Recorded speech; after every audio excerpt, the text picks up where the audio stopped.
What if the real danger in this episode wasn't the enemies outside, but the choices being made inside?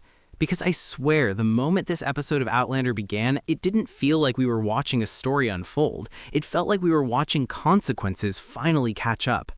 You can feel it right away. The tension isn't loud, it's heavy. It sits in the air around Jamie Fraser like something waiting to snap. After everything that happened before, this episode doesn't rush into action. It makes you sit in the aftermath. And honestly, that's what made it hit harder. Because this isn't about who wins or loses anymore. It's about what kind of man Jamie is willing to become. At first, you think you know where it's going. Punishment, revenge, justice, maybe. The men who turned against him, who were ready to see him executed, are finally standing in front of him, powerless. And for a moment, it feels like we're about to see Jamie cross a line. But then something shifts. It's subtle, almost quiet, but it's there. When he looks at their families, you can actually see the conflict in his eyes. Not anger, not even hatred, just the weight of responsibility. And that moment, that's where the episode really begins. Because instead of destroying them, he does something far more complicated. He changes the rules. He lets the family stay, but strips the power away from the men who betrayed him. It's not mercy in the way we expect. It's controlled, strategic, almost cold, but also deeply human. And I couldn't help but wonder, did he do it for them or for himself? Because living with blood on your hands is one thing, but living with the memory of innocent people paying for someone else's mistakes, that's something else entirely. And just when you think Jamie has regained control of the situation, that's when the real threat walks in. Benjamin Cleveland doesn't feel like a man you can trust.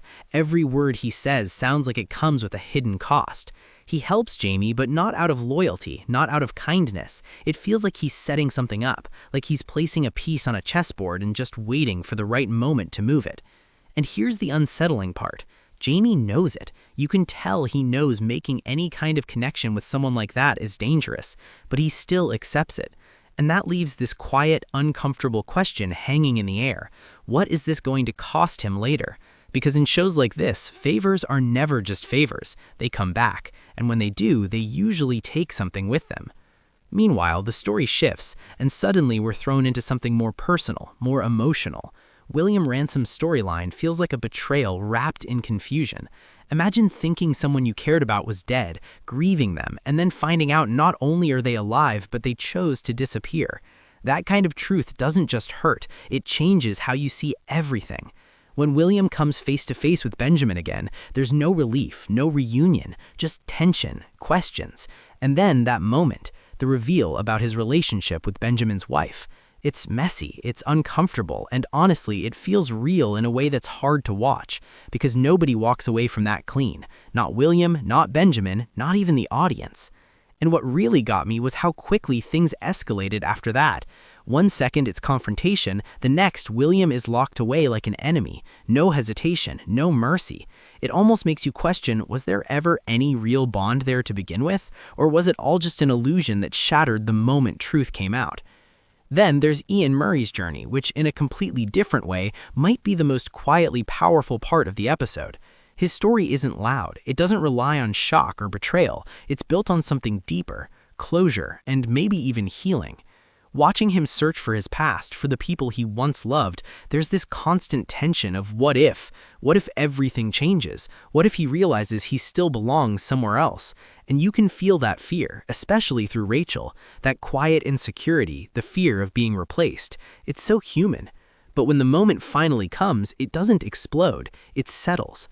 Ian doesn't go backwards, he doesn't lose himself in what he used to have. Instead, he chooses what's in front of him, and that choice, it says more about his character than any battle ever could. It's not about where he came from anymore, it's about who he's decided to be.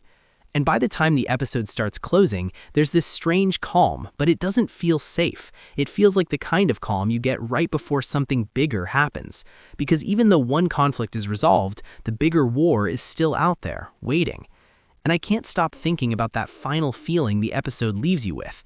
Not excitement, not relief, just anticipation, like something is coming, something unavoidable, and when it hits, it's going to change everything all over again. Honestly, this episode didn't rely on huge action or shocking twists to keep you hooked. It did something harder. It made you feel every decision, every consequence, every shift in loyalty. And that's what made it powerful. But now I'm curious, did you feel like Jamie made the right choice, or do you think this mercy is going to come back and haunt him?